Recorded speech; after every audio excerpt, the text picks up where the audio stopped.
बिस्मिल्लाहिर्रहमानिर्रहीम। Dear students, welcome to the class. This is Saeed Jamil Ali और आज स्टार्ट करने जा रहे हैं अपना प्रिंसिपल्स ऑफ मैनेजमेंट का अगला लेक्चर। सर अभी हम मौजूद हैं लीडरशिप पे और लीडरशिप में हमने ये देख लिया सर कि generally speaking there are only two categories of leadership. Sir कौन कौन सी? एक आपको टास्क ओरिएंटेड मिलेगी और एक आपको पीपल ओरिएंटेड मिलेगी। सर ये लोग एफिलिएशन चाहते हैं, सर ये लोग सोसाइटी चाहते हैं, इनकी सोशल नीड ज्यादा है सर, जबकि ये लोग चाहते हैं achievement. Need of achievement in लोगों की बहुत है। ये चाहते हैं कि मुझे काम कंप्लीट चाहिए, चाहे जैसे भी करके दो, मुझे अपना काम कंप्लीट। सर जबकि ये लोग वो हैं जो कहते हैं कि मुझे सोशल एफिलिएशन चाहिए, मुझे affiliation with people, with my colleagues, I need that. मुझे सोसाइटी में मकाम चाहिए। सर यहाँ से हमें पता चला कि यहाँ पर कुछ चीजें ऐसी हैं।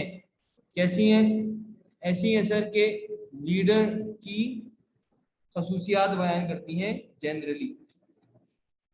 सर थोड़ा सा हम आगे गए और चीज़ों को हमने देखना शुरू किया तो पता चला कि लीडर के मुख्तलिफ इकसाम भी ही सिर्फ नहीं है बल्कि थ्योरीज भी हैं। तो सर हमने पहले पढ़ना शुरू किया लीडरशिप की थ्योरी कौन कौन से हैं। ट्रेड थ्योरी, जिसमें मैंने पढ़ा कि भैया what the leader is, leader होता कौन है। जबकि मैंने ट्रेड थ्योरी के बाद बिहेवियर थ्योरी में पढ़ा तो उसमें था कि what leader do, what the leader do, what leader क्या करता है सर लीडर। ये था बिहेवियरल थ्योरीज में। सर ट्रेड थ्योरी की बात करूं तो मैंने उसके अंदर पर्सनैलिटी ट्रेड्स के बारे में पढ़ा। उसमें पढ़ा कि इंटीग्रिटी होनी चाहिए, सेल्फ एस्टीम होनी चाहिए, लीडर की इंटेलिजेंस। जबकि बिहेवियरल थ्योरी में सर मैंने पढ़ा कि लीडर का बिहेवियर कैसे होगा, लीडर का डिसीजन मेकिंग क्राइटेरिया क्या होगा, लीडर की बिहेवियरल अप्रोच क्या होगी। अब हम अपनी नेक्स्ट क्लास में आ गए हैं और नेक्स्ट अप्रोच में सबसे पहले हमने ट्रेड थ्योरीज पढ़ी। ट्रेड थ्योरी के बारे में पढ़ा कि ट्रेड थ्योरी कहती क्या थी आखिर। फिर हमने बिहेवियरल थ्योरी पढ़ी।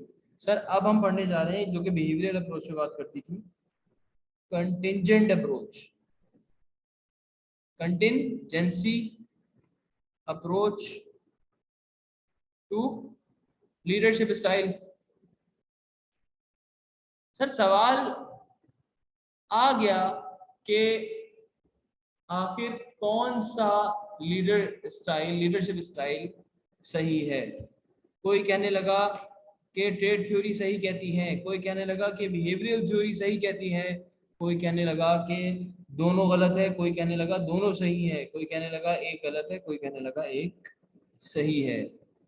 और यूं ही कारवां बढ़ता गया। वाह वाह क्या कहना। खैर sir contingency approach to leadership style बोलता है ना तू सही ना मैं गलत, ना मैं सही ना तू गलत। भाई तुम भी गलत नहीं हो, तुम भी सही नहीं हो, ना हम गलत थे ना हम सही थे। सर क्या बात हुई यहाँ पे? बहसबाजी का मुकाबला शुरू हो गया? नहीं, कंटिजेंसी अप्रोच यही तो बोलती है। कंटिजेंसी अप्रोच ये कहती है कि सिचुएशन पे डिपेंड करता है भैया, किस सिचुएशन पे खड़ा हुआ है लीडर। जैसे ही situation change, leadership style change.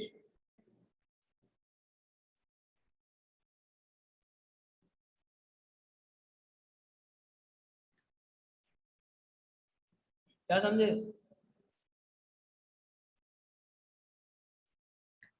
ये बात समझ में आ रही है? सिचुएशन चेंज, लीडरशिप स्टाइल भी चेंज। सर पता ये लगा कि एक स्टाइल लीडरशिप का काफी नहीं है हर जगह। अगर मैं से मेरा लीडरशिप स्टाइल पीपल ओरिएंटेड है, मिसाल अगर बात करें, एज्यूम करें, सही है, मैं किसी भी कैटेगरी में स्पेसिफिकली नहीं जा रहा, अगर मैं ऐसी ही बात करूं तो सर इससे क्या पता चलता है? इससे पता चलता है कि आपका लीडर अब हर जगह पीपल ओरिएंटेड होगा। ठीक है सर, मगर क्या ऐसा है? नहीं सर, ऐसा नहीं है। क्यों? क्योंकि सिचुएशन चेंज तो लीडर चेंज। सही है, ये तो हो गई सर बातें। अब आ जाए हकाइक पर। आओ बेटा, हकाइक बताओ तुम लोगों को।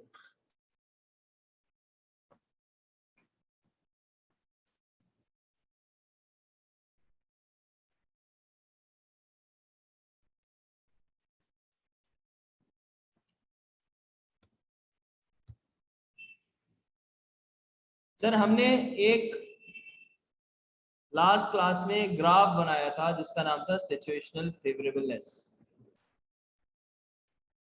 मैं वो पूरा ग्राफ नहीं बना रहा क्योंकि उस वक्त मैंने सब समझा दिया था, सिर्फ समराइज कर रहा हूँ, वो भी बगैर ग्राफ बनाए। ठीक है बच्चों, सिचुएशनल फेवरेबलनेस में लो एलपीसी लीडर और हाई एलपीसी लीडर था। एक बार उसके बारे में लफ्जों में बता देते हैं क्योंकि काफी बच्चे इस चीज में कंफ्यूज हो जाते हैं। तो एक बार पढ़ लेता हूं ताकि आपको अंदाजा हो जाए कि स्पेसिफिकली एलपीसी और लो एलपीसी लीडर और हाई एलपीसी लीडर के दरमियान फर्क क्या है। ठीक है, according to the theory the leader's style is measured by a scale called least preferred coworker. ठीक है, एक फील्डर की हमने थ्योरी पढ़ी थी लास्ट टाइम। फीडलर की कंटिजेंसी थ्योरी में कहता है कि जब उसने लोगों को एक साथ इकट्ठा किया काम करने के लिए तो उसको एक ऐसे लीडर मिले जो कि लीस्ट, एक उसने लीडर का स्टाइल मेजर करने का कैसा तरीका रखा जिसका उसने नाम दिया लीस्ट प्रेफर्ड कोवर्कर। ये लीडर के स्टाइल को मेजर करने का तरीका था। ठीक है, लीस्ट प्रेफर्ड कोवर्कर स्टाइल यानी कि LPC, least preferred coworker LPC. Sir आगे बोलता है कि people who are filling out this survey are asked to think of a person who is their least preferred coworker. ठीक है, जो लोग ये सर्वे, इस क्वेश्चन इनको बना के दे दिया उसने, उसको फिल कर रहे थे बैठ के, उन्होंने बोला कि उनको बोला गया कि आप इसमें उन लोगों का नाम लिखें जिसको आप समझते हैं कि आपने उनके साथ कभी भी काम ही नहीं करना, मैं पसंद ही नहीं करता इसके साथ। लोगों ने नाम लिख दिया उठा के। शुक्र है पाकिस्तान नहीं आया था बेटा, वरना उसका पूरा क्वेश्चनर कम पड़ता। हम पूरी जिंदगी में सबके नाम लिख देते। अल्लाह माफ करे यार, इतनी नफरतें हैं हमारे दिलों और दिमागों में यार, इतना क्रिटिसिज्म हमारा दिमाग में और दिल में भर दिया गया है। सर किसने भर दिया गया है बेटा? मेरे मामू ने। कौन होगा यार? ऑब्वियसली पूरी खुल्लम खुल्ला बात है, हर चीज सामने वाजे है। बात करो तो बोलते हो सर ये तो आप जो है वो कहीं और जा रहे हैं, सर कहीं और जा रहे हैं। कहाँ बेटा? मैं लालू के जा रहा हूँ क्या? जब भी इस बारे में बात करो कि ये जो है एक पूरी प्रिपरेशन है बेसिकली, ये पूरा तैयार किया जा रहा है चीज के लिए। आपको नहीं समझ में आ रहा, अब इसके लिए भी तैयार कर दिया कि हम इस बात को नहीं मानेंगे कि भाई ये चीज एग्जिस्ट भी करती, इसके लिए भी हमें तैयार कर रहे हैं और हम इसके लिए बहुत अच्छे से तैयार हो रहे हैं। इसका प्रूफ हर वो बंदा देता है जो इस चीज को डिनाई करता है। ठीक है, खैर बहुत लंबी बहस है, बहुत डीप टॉपिक है और इसके बारे में इंशाल्लाह जिस तरह कि मैंने हर क्लास में बोला कि मेरी ख्वाहिश है कि हम फिजिकली कोई क्लास अटेंड करें मेरे साथ, आप लोग जो जो क्लास ले रहे हैं। ठीक है, मतलब जो जो क्लास ले रहे हैं सब रात के जो जो एनरोल्ड है। ठीक है, इस तरह पब्लिक अगर हो गई ये वीडियो, ऐसा ना हो गया अगले दिन बेटा जो है वो लाइन लग जाए। ठीक है कि सर हम भी आ रहे हैं, हम भी आ रहे हैं, हम भी आ रहे हैं। सही है, लेकिन बेटा अगर ऐसा भी होता है कोई बात नहीं, मैं तुम लोगों को गली में बिठा के पढ़ा लूंगा, कोई मसला नहीं। तुम लोग आओ तो सही, पहले शक्लें देखो, तुम लोग आने के लिए तैयार ही नहीं होते हो यार। ऐसा नहीं करो, आ जाया करो। ठीक है, तो सर उनको बोला गया कि भाई लीस्ट प्रेफर्ड को वर्कर अपने आप पे छाप दें। तो फिर क्या हुआ sir? Then they rate this person in terms of how friendly, nice and cooperative this person is. तो उन्होंने वही बोला कि ये इतना कोऑपरेटिव है, ये इतना कोऑपरेटिव, ये लेस कोऑपरेटिव है, ये वो ये। फिर किसी को बोला कि भाई ये तो बिल्कुल ही नाकार है, इसके साथ तो कभी काम ही नहीं करूंगा। ठीक है, इस तरह सबने अपनी अपनी लिस्ट बना दी। अब आगे कहता है कि imagine someone you did not enjoy working with, can you describe this person in positive terms? In other words, if you can say that the person you hated working with was still a nice person, you would have a high LPC score. ठीक है, क्या मतलब हुआ, गौर से सुनना। If you can say that person you hated working with was still a nice person, you would have a high LPC score. यानी कि आप बोलोगे यार है तो अजीब व गरीब सा, है तो टेढ़ा मेढ़ा, लेकिन सही है, अच्छा है। तो इसका मतलब आपके, तो इसका मतलब आपको कहा जा रहा है कि आप हाई एलपीसी लीडर हो। ठीक है, एक लीडर को बोला गया कि भाई, दोबारा से मैं थोड़ा सा स्टार्ट से लेके जा रहा हूँ, देखो इसलिए इतना ज्यादा बता रहा हूँ ताकि चीज समझ में आती रहे। सारे लोगों को बिठाया या सारे लीडर्स को एक साथ जमा किया, उनको क्वेश्चनर हाथ में दिया और बोला कि अपने लीस्ट प्रेफर्ड कोवर्कर का नाम बताओ। सही, हर लीडर के अंदर चार चार लोग थे, सबने चार चार लोगों की लिस्ट बता दी, ये सबसे अच्छा है, इससे अच्छा है, इससे अच्छा, जो चौथा होगा आखिरी होगा वो लिस्ट प्रेफर होगा। ठीक है, सबने लीडर्स ने चार चार लोगों को नाम लिख दिए, लिस्ट बना दी, पहला दूसरा तीसरा चौथा। उसके बाद अब हाई एलपीसी लीडर कौन हुआ कि जो ये बोले कि यार ये जो चौथे नंबर पर है ना, चौथे नंबर पे तो मैंने डाला है but still he is a nice person, still is a nice person. तो इसका मतलब कि वो लीडर हाई एलपीसी लीडर है। ठीक है, उसका स्कोर हाई होगा। This means that you have a people oriented personality. ठीक है, इसका मतलब क्या है कि वो पीपल ओरिएंटेड है, वो बंदा, उसके अंदर पीपल ओरिएंटेड सिफत है सारी। सर क्या मतलब, देखो सिंपल सी बात है, अगर चार लोगों को रखा है आपने और चौथे, चारों से आपकी बहुत अच्छी बातचीत है, तो चौथा तो उठ के बोलेगा ना यार ये क्या किया तुमने, मुझे आखिरी में रख दिया। उसने बोला भाई आखिरी में रखा, जाहिर है लिस्ट बनानी थी, चारों में से कोई ना कोई तो आता है, एक लिस्ट तो मैंने बना दी, लेकिन still he is a nice person, वो एक अच्छा शख्स है, मुझे उसके साथ काम करने में मसला नहीं है, बस क्योंकि लास्ट में किसी ना किसी को आना था इसलिए मैंने उसका नाम लिख दिया। इट मीन्स कि आप हाई एलपीसी बंदा पीपल ओरिएंटेड होगा। बात समझ में आई?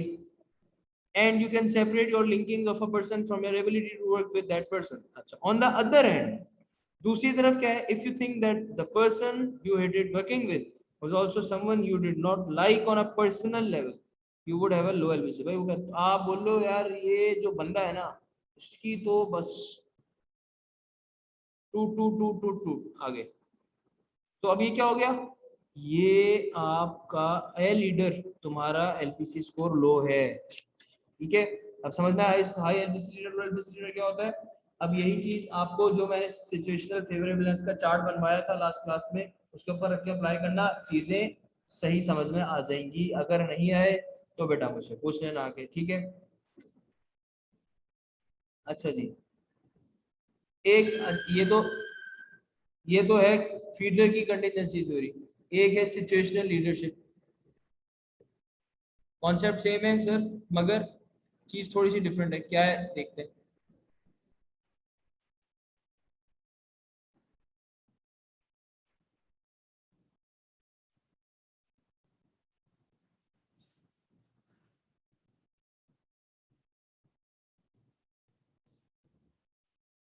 सिचुएशनल लीडरशिप,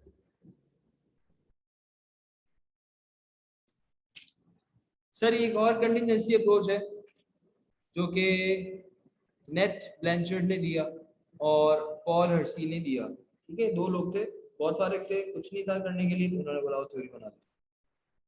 सही है, जिसका नाम इन्होंने रखा SLT, सिचुएशनल लीडरशिप थ्योरी, जो कि ये कहता है कि leaders must use different leadership styles depending on their followers development level.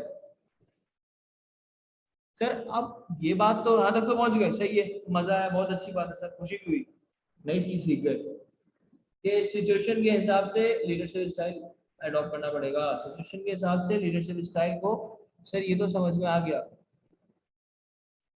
Sir, लेकिन सिचुएशन कौन सी, क्या, कब क्या हो तो मैं ये करूं, सिचुएशन कौन सी सर, सिचुएशन कौन सी, आओ देखते हैं। वो कहता है कि depending on their followers development level, कि आपकी फॉलोअरशिप कैसी है सर, आपको लोग फॉलो किस तरीके से कर रहे हैं। अगर आपकी चार लोगों की टीम है और चार के चार आपको पसंद नहीं करते, एक केस ये, चारों आपको बहुत पसंद करते हैं, दूसरा केस ये, तो ये दो डिफरेंट सिचुएशन आ गई, फेवरेबल को क्या, एक को फेवरेबल कह लो, एक को अनफेवरेबल कह लो।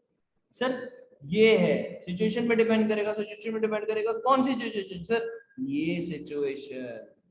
बात समझ में आई? According to this model employee readiness, readiness मतलब combination of their competence and commitment level. सिर्फ कमिटमेंट नहीं, कॉम्पिटेंस भी होनी चाहिए, कॉम्पिटेंस भी हो और उसकी कमिटमेंट भी हो, तो उसका रेडीनेस कहलाएगा। ठीक है, तो कितना तैयार है वो। तो एम्प्लॉय का रेडीनेस एक ही फैक्टर है for determining the proper leadership style, कि अगर आपके एम्प्लॉयज का एम्प्लॉय रेडीनेस लेवल कैसा है, वो देखते हुए आपको डिसाइड करना पड़ेगा कि कौन सा लीडरशिप स्टाइल रखें। सही है, बात को बेहतर समझाने के लिए मैं एक चार्ट का इस्तेमाल कर रहा हूँ। सर कौन सी, फ्रूट चार्ट? नहीं बेटा,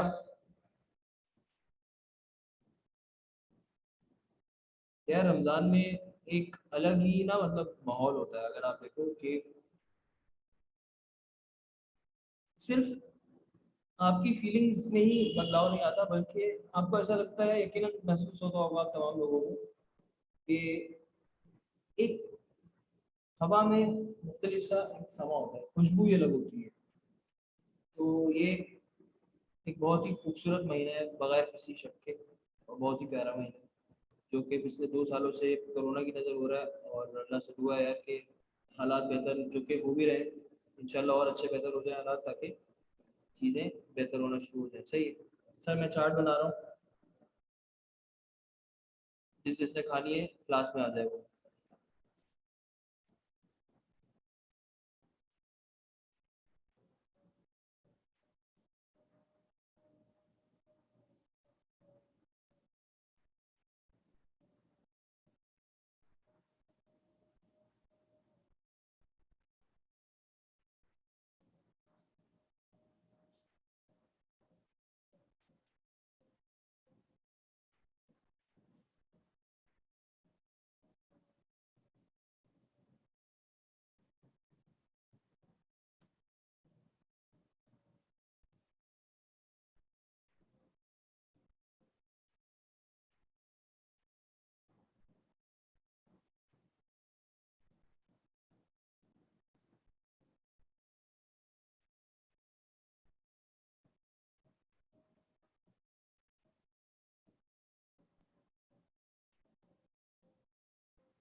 बात समझ में आ रही है बच्चों?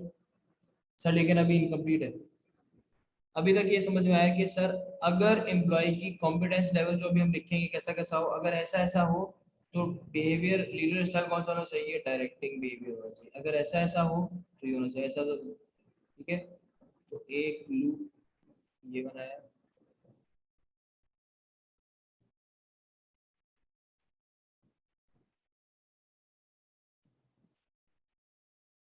ठीक है। सर कॉन्फिडेंस लो हो, यानी इनएक्सपीरियंस हो, नया आया हो, कमिटमेंट हाई हो, लेकिन डेडिकेशन तो भाई सर, आप बोलेंगे कूदना है यहाँ से, मैं छठे माले से कूद जाऊंगा मसला नहीं। ठीक है, तो कैसा बिहेवियर होना चाहिए, डायरेक्टिंग।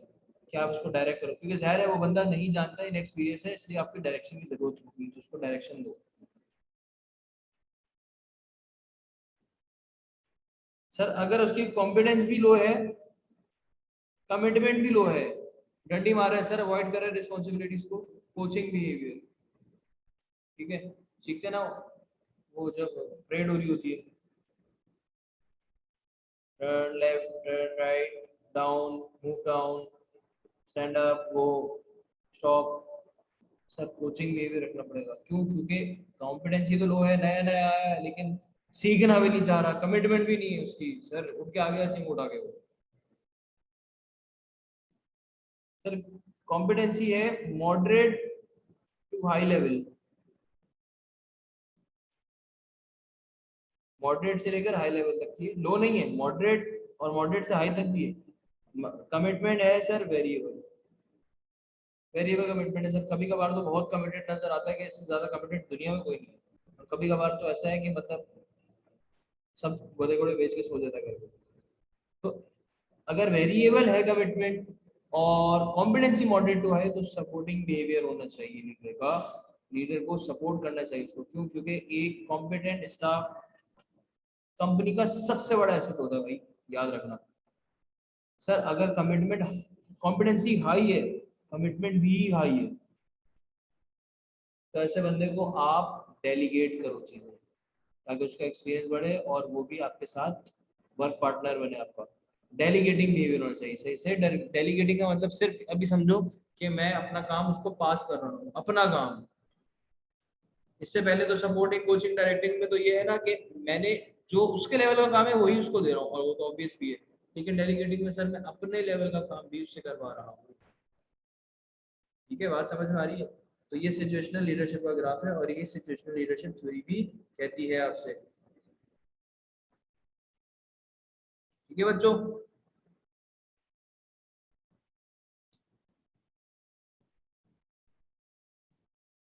इस पूरे सिनेरियो से, पूरी थ्योरी से लीडर मैच कर सकता है अपना style to the follower readiness. Follower की रेडीनेस क्या है? ये रेडीनेस फॉलोअर की competence commitment, competence commitment, competence ये हो, कमिटमेंट हो, कॉम्पिटेंस ये हो, कमिटमेंट हो, ये देखते हुए वो अपना स्टाइल चूज कर सकता है। यही आपको सिचुएशनल लीडरशिप की थ्योरी कह रही थी। अब बढ़ जाते हैं आगे अपनी अगली थ्योरी पे, जिसका नाम है path goal theory.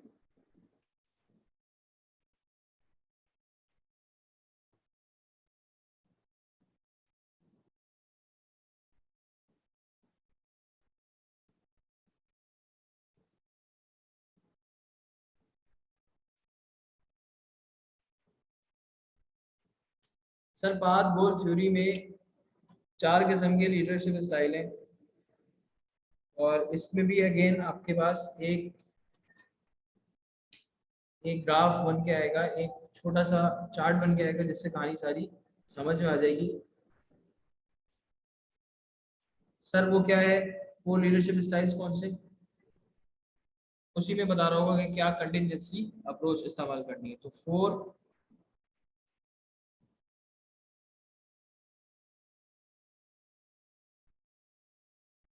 Leadership styles.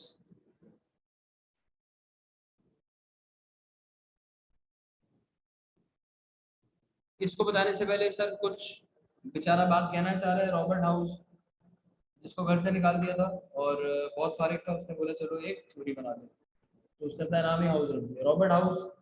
Path goal theory of leadership.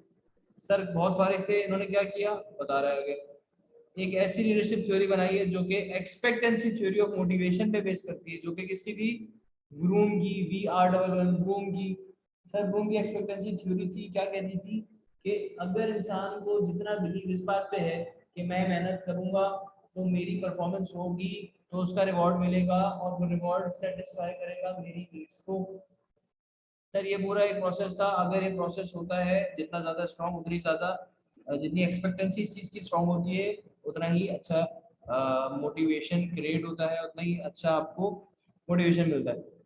ठीक है, तो उस पे बेस करती है। क्या बोलता है कि the expectancy theory of motivation suggest that employees are motivated when they believe और expect that their effort will lead to high performance, performance will be rewarded, and reward will receive are जो कि receive करेगा वो are valuable to them, उनके लिए valuable है, जरूरी है। ठीक है, हमने एग्जांपल्स भी डिस्कस की थी कि अगर एक बीकॉम की डिग्री है और एक सिंपल सर्टिफिकेट है जो आपको उससे मिल रहा है, गूगल पे ऐसे ही जो आ रहे हो, आप जो है वो उसको फिल कर दो, आप सर्टिफाइड पता नहीं क्या कहलाओगे, सर्टिफाइड फारिग कहलाओगे। हाँ यार ऐसे भी, मतलब सर्टिफाइड फारिग होने का भी सर्टिफिकेट मिल रहा है भाई। जाओ बनाओ अपने सीवी में ऐड करो उसको। ठीक है, तो सर ये वाली बात कर रहा है, बेस जो है इसकी वूम एक्सपेक्टेंसी थ्योरी की होगी, ये ध्यान में रखिएगा। ठीक है जी, आगे बढ़ा हूं। Thus, leaders will create satisfied and high performing employees by making sure that employee effort leads to performance and the performance is rewarded by desired reward। भाई सिंपल सी बात है, यहाँ पे सर जुमले से अंदाजा हो गया था कि अगर रूम एक्सपेक्टेंसी की थ्योरी की बात हो रही है तो यहाँ पे लीडर का क्या रोल होगा? जब एम्प्लॉय ये समझेगा कि उसकी एफर्ट हाई परफॉर्मेंस क्रिएट करेगी और हाई परफॉर्मेंस एक रिवॉर्ड क्रिएट करेगा जो कि सेटिस्फाई करेगा, तो लीडर का यहाँ पे क्या रोल है भाई? कि अगर वो एफर्ट लगा रहा है और तो उसको उसको मोटिवेट किया जाए, उसको सिखाया जाए, उसको डेवलप किया जाए कि उसकी परफॉर्मेंस हाई हो। और जब वो हाई परफॉर्म करे तो आप रिवॉर्ड सिस्टम रखो, आप उसको रिवॉर्ड दो, आप अपनी कोई पॉलिसी रखो कि भाई इसने इतना अच्छा अचीव कर लिया तो उसको बोनस मिलेगा, इस तरह का कोई भी रिवॉर्ड। लेकिन ऐसा होना चाहिए जिससे फायदा हो। ऐसा कोई रिवॉर्ड जिससे फायदा ही ना हो, वो बिल्कुल ऐसा ही है कि आपने अपनी मेहनत जाया कर दी। ठीक है जी, तो ऐसा ना हो, ऐसा नहीं होना चाहिए।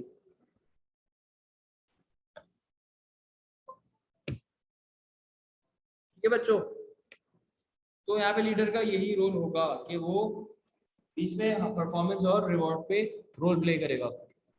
Theory also makes a specific prediction about what type of leader behavior will be effective under which circumstances. अब वो यहाँ पे बताएगा 4 leadership style में. Theory identifies 4 leadership styles. Each of these styles can be effective depending on the characteristic of employees, such as the role of ambiguity, degree of stress. ये सारी चीजें हम 4 leadership style में पढ़ेगा। तो सर अपना पहला leadership style डिस्कस करने जा रहा हूँ पाथ गोल थ्योरी का, जिसका नाम है डायरेक्टिव लीडर।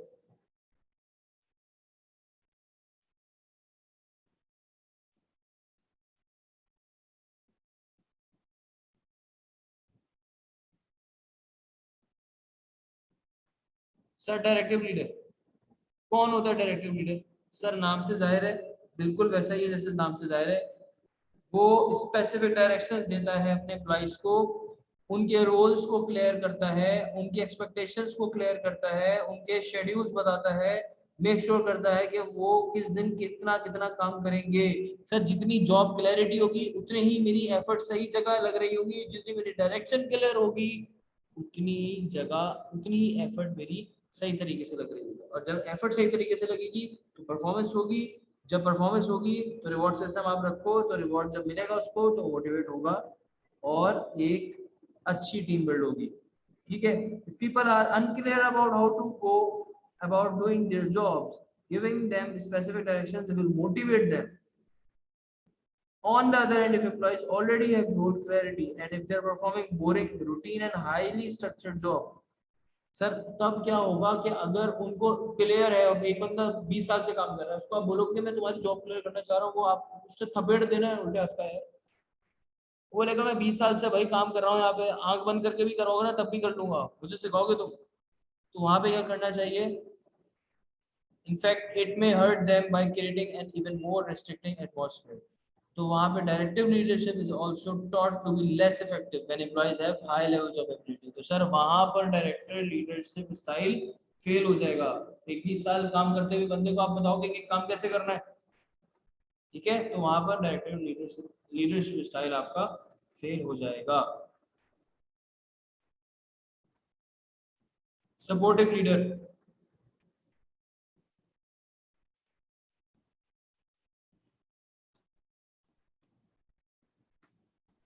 भाई ये क्या कर रहे होते हैं? ये इमोशनल सपोर्ट देते हैं एम्प्लॉइज को और एम्प्लॉइज को ट्रीट करते हैं अच्छे से, पर्सनल लेवल पे जाकर ट्रीट करते हैं, इनकरेज करते हैं, सपोर्ट करते हैं, मोटिवेट करते हैं।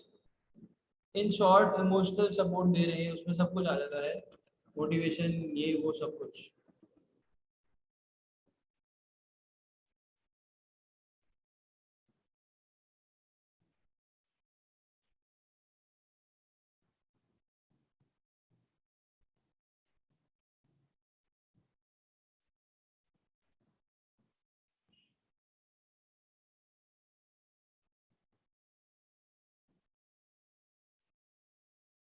तीसरा है sir participative style.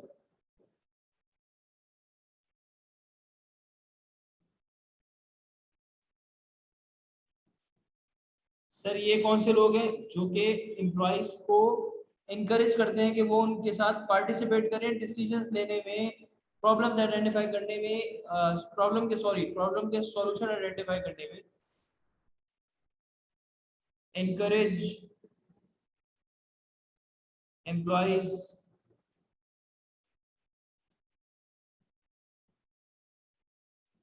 participate in decision making and finding nemo नहीं finding solutions.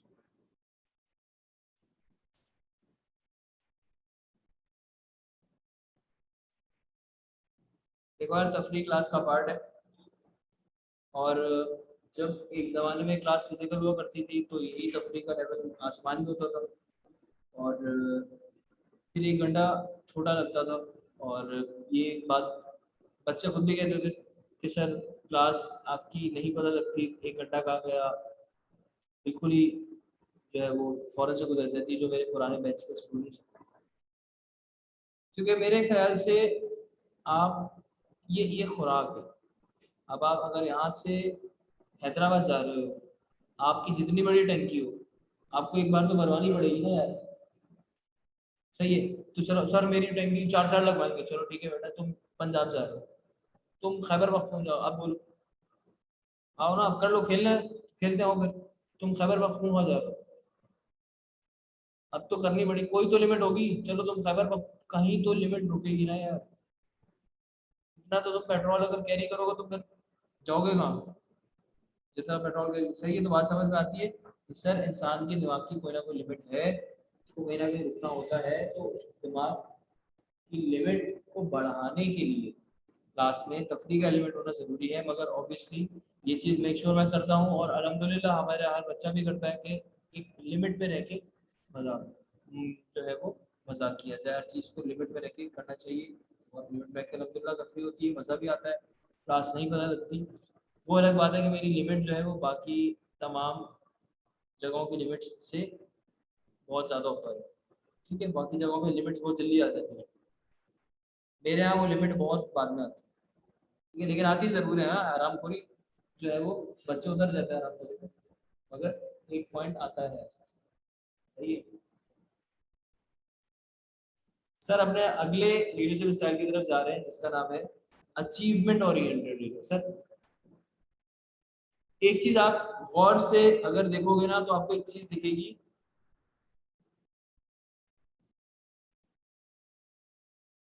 देखिए मैं बेटा आप लोग जहाँ बैठे हो उस जगह की बात नहीं कर रहा, मैं इधर ही की बात कर रहा हूँ। सर अचीवमेंट ओरिएंटेड हम ऑलरेडी पढ़ चुके हैं, इस जगह कहाँ पढ़ चुके हैं sir? Task oriented, people oriented task. मैंने स्टार्ट में ही कह दिया था चैप्टर शुरू होने से पहले कि आपको दो ही चीजें मिलेंगी, या तो पीपल ओरिएंटेड या स्टाफ ओरिएंटेड। ठीक है, जनरली आपको यही दो चीजें सर। अचीवमेंट ओरिएंटेड को सिर्फ मैं एक ही लफ्ज में डिफाइन करूंगा जिसका नाम है टास्क ओरिएंटेड। भाई मुझे काम चाहिए, चाहे तुम्हें जो करना पड़े तुम करो, मुझे काम चाहिए। ठीक है, मगर ये कहाँ पर इफेक्टिव होगा स्टाइल? जहाँ पर एम्प्लॉइज के पास हाई लेवल ऑफ एबिलिटीज हो और हाई लेवल ऑफ अचीवमेंट भी हो, मोटिवेटेड हो। सही है, वहीं पर ये काम आएगा, वरना ये काम नहीं आएगा। ठीक है ना? छोटा सा एक चार्ट है, इसी थ्योरी का है, वो बना देता हूँ ताकि आपको काम आसान हो जाए, आपको चीज समझ में आ जाए।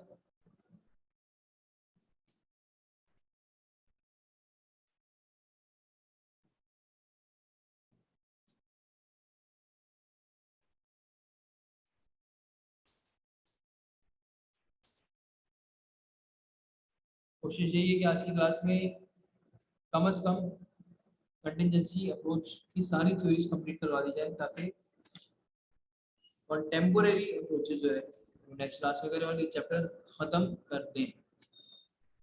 ठीक है बच्चों, कंटेम्प्रेरी अप्रोचेस बहुत बड़ा नहीं है, तो अगर हमारा काम आज हो जाता है तो कंटेम्प्रेरी अप्रोच में सिर्फ दो थ्योरीज है हमारे पास, एक एलएमएक्स की थ्योरी, बल्कि मेन एक ही थ्योरी, ताकि फिर हम आगे बढ़ सकें।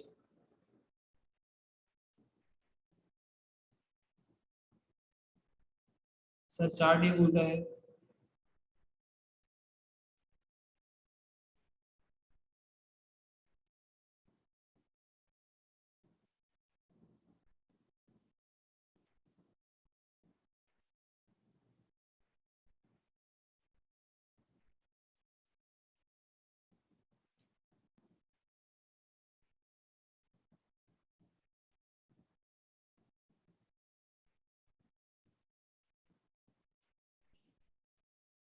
जहां पर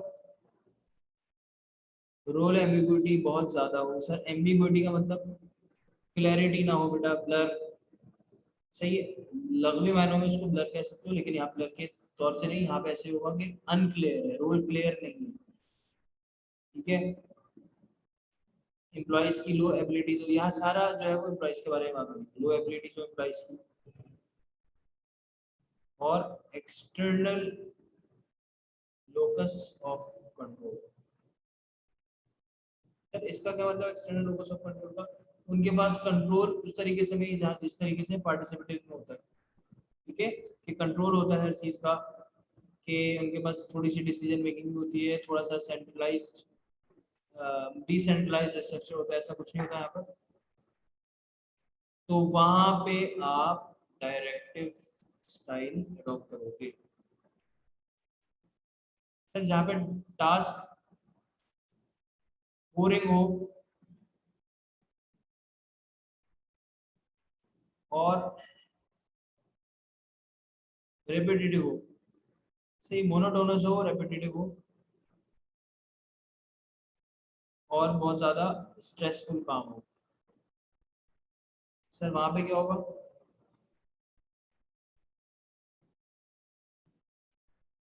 सपोर्टिव।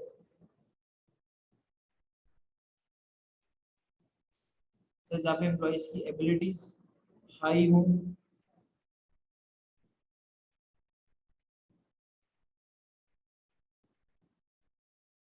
डिसीजंस रेलेवेंट हो एम्प्लॉइज से, ठीक है, बहुत जरूरी है। और कंट्रोल ले सके, इतनी एबिलिटी को कंट्रोल ले सके, वहां पे पार्टिसिपेटिव। ठीक है, मैं नेक्स्ट पेज पे जा रहा हूँ कि मुझे क्लियर करना पड़ेगा। और आखिरी सर जहाँ पर हाई एबिलिटीज तो हो एम्प्लॉइज की,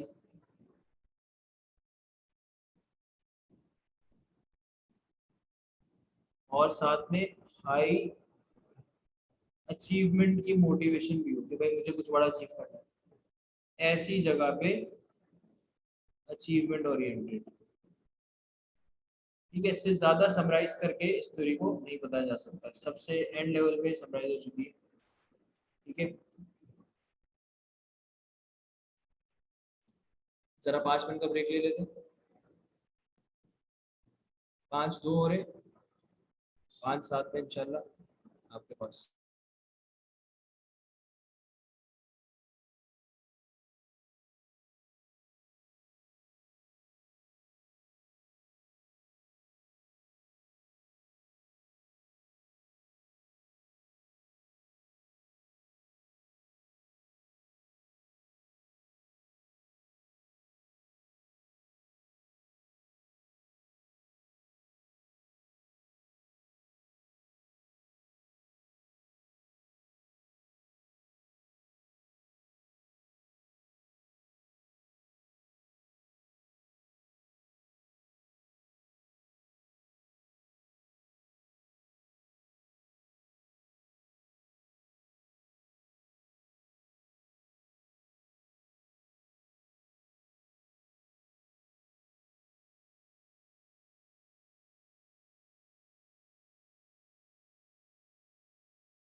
सर समझ में आ रही है बातें?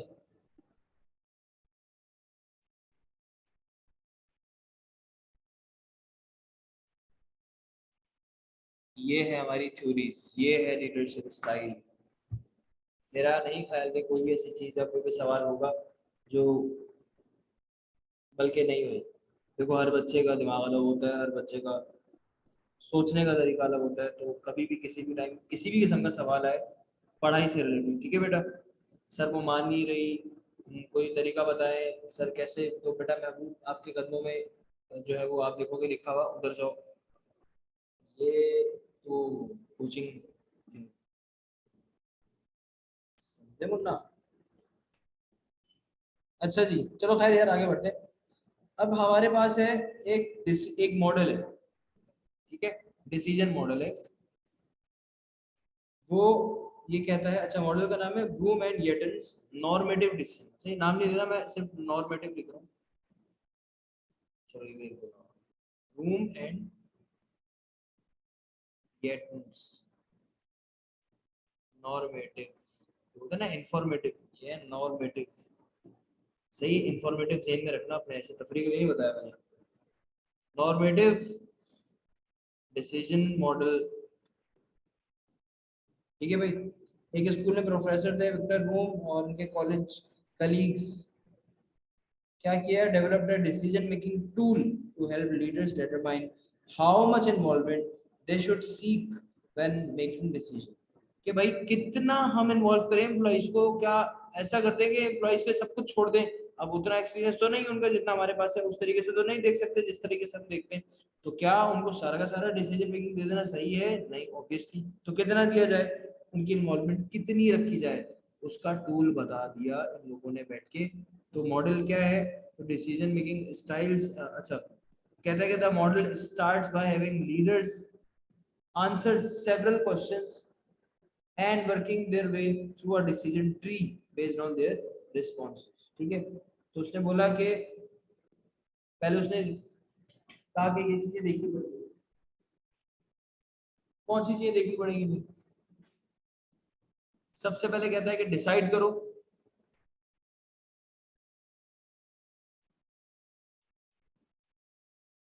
अपने पास available information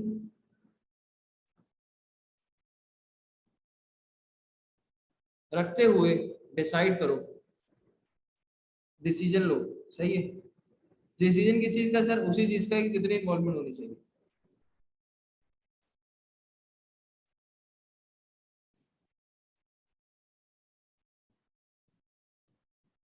voice in decision making, ठीक है भैया।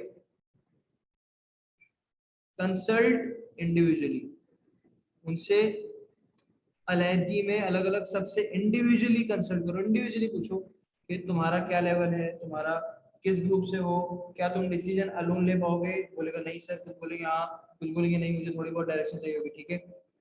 फिर इंडिविजुअली के बाद ग्रुप्स में भी कंसल्ट करो, जो ग्रुप आपने बनाया उसमें उससे भी कंसल्ट लो, तो consult as a group.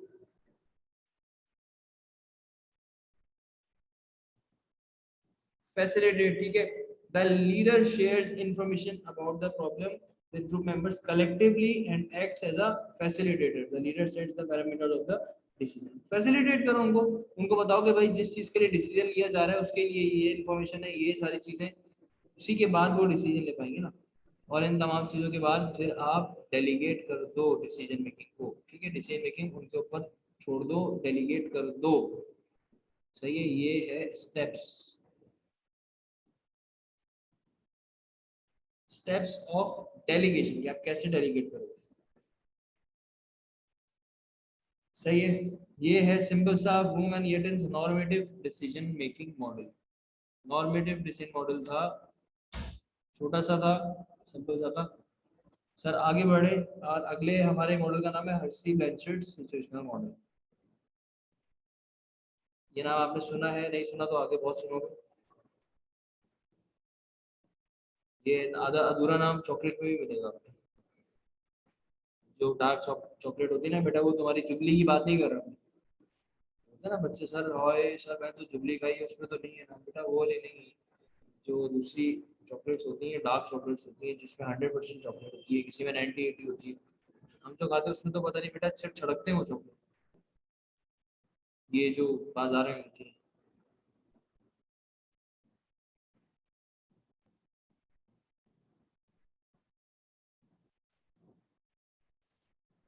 Sir क्या कह रहा है मॉडल आखिर हमसे, क्या कहना चाहता है ये, आओ सुनते हैं। वो ये कह रहा है कि this model of situational leadership is based on the amount of direction and amount of socio emotional support। ठीक है, वो कह रहा है कि सिचुएशनल, कौन सी सिचुएशन बताई इसने, लोकेशन की, डिपेंड करता है, हमेशा हमेशा चीज को आसान करके पढ़ोगे तो जिंदगी आसान रहेगी।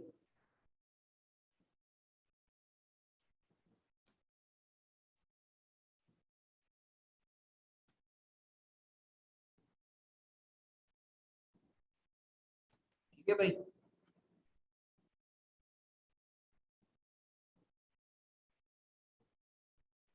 Sir amount of direction,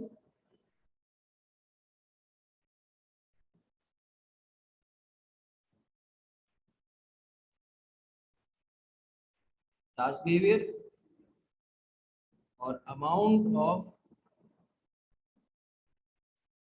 socio emotional, यानी कि सोसाइटी को लेके कितना इमोशनल है, वो आ गया आपका रिलेशनशिप बिहेवियर। ठीक है, बात समझ में आई। तो कहता है कि leader must provide given the situation, जो मतलब ये दोनों चीजें लीडर कितनी प्रोवाइड कर रहा है, ये बेस करता है, ये डिपेंड करता है इन दो चीजों पे, given the situation and the level of maturity of the follower, situation पे और लेवल ऑफ मेच्योरिटी पे जो कि फॉलोअर्स की है डिपेंड करता है। ठीक है, तो उसने अपना मॉडल कुछ यूं डिजाइन किया,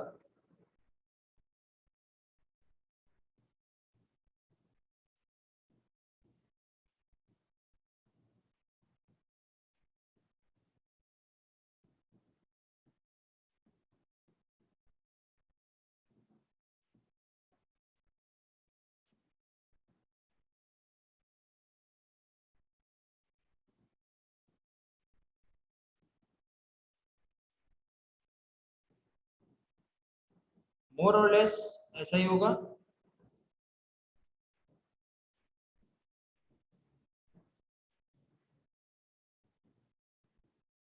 ठीक है, एग्जैक्टली नहीं बना रहा, मोर और लेस ऐसा ही है। हाई एम्प्लॉय, सबसे पहले मैं बता देता हूँ हर सिचुएशन के हिसाब से, इसने 4 कोऑर्डिनेट्स बना दिए सिचुएशन के।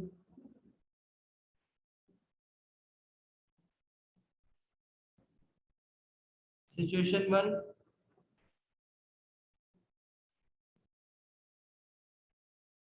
लो एम्प्लॉय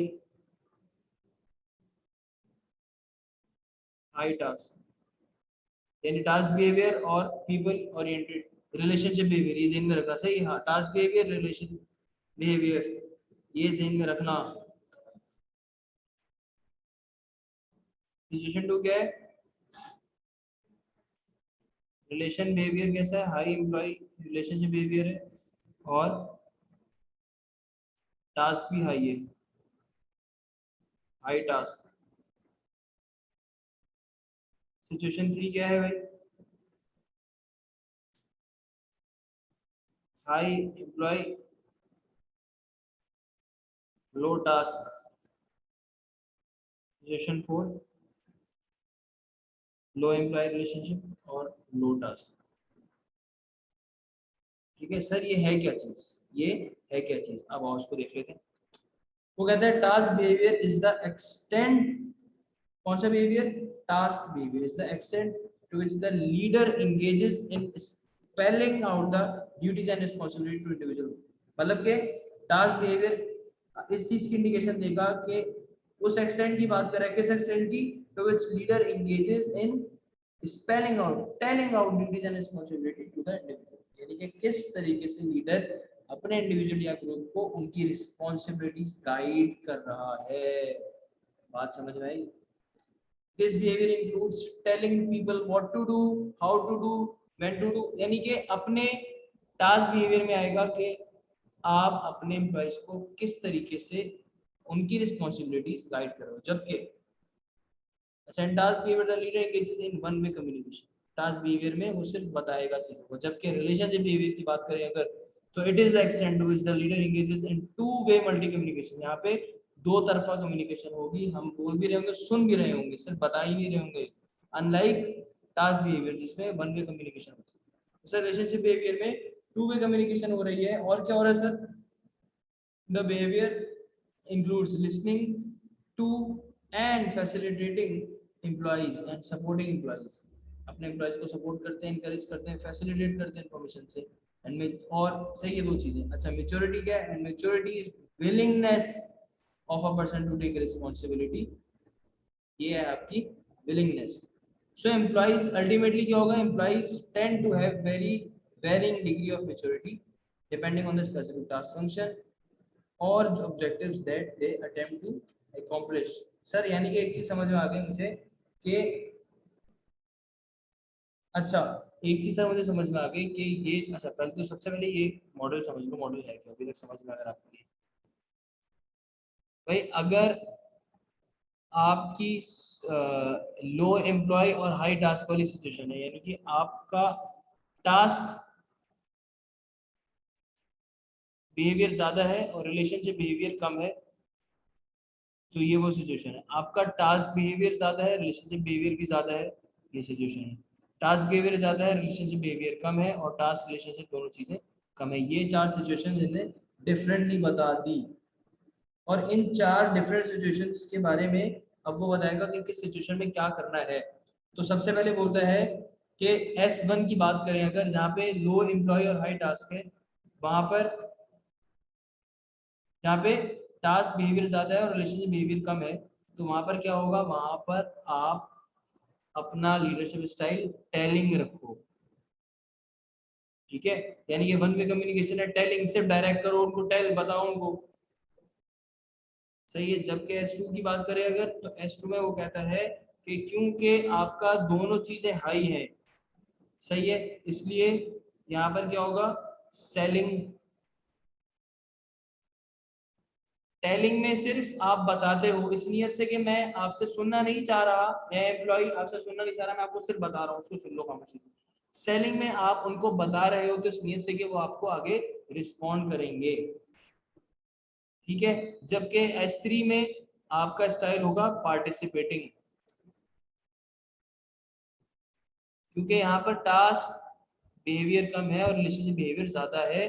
तो यहाँ पर क्योंकि रिलेशनशिप बिहेवियर ज्यादा है, इसलिए ऑब्वियसली पार्टिसिपेटिंग हमने पहले ही पढ़ा था कि आप इंकरेज करोगे उनको कि पार्टिसिपेट करें डिसीजन मेकिंग के अंदर।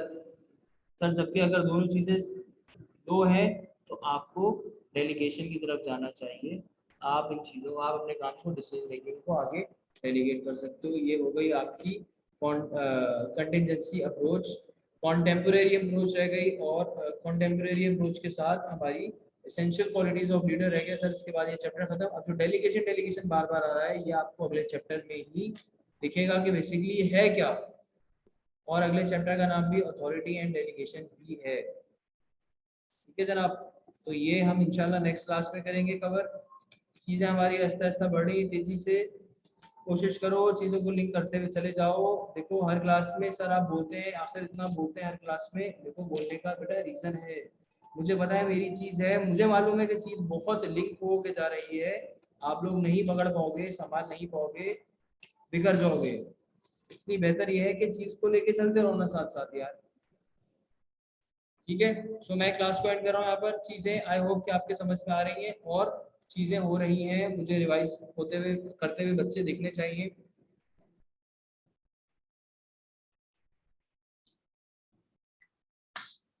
सो होपफुली नेक्स्ट क्लास में हम कॉन्टेम्प्रेरी अप्रोच से स्टार्ट करेंगे, और क्वालिटीज ऑफ गुड लीडर्स करके हम इस चैप्टर को एंड कर देंगे, ठीक है? सो फॉर नाउ क्लास को एंड कर रहा हूँ। इंशाल्लाह नेक्स्ट क्लास में हम इसको कंप्लीट करेंगे। टिल देन टेक केयर, अल्लाह हाफिज़।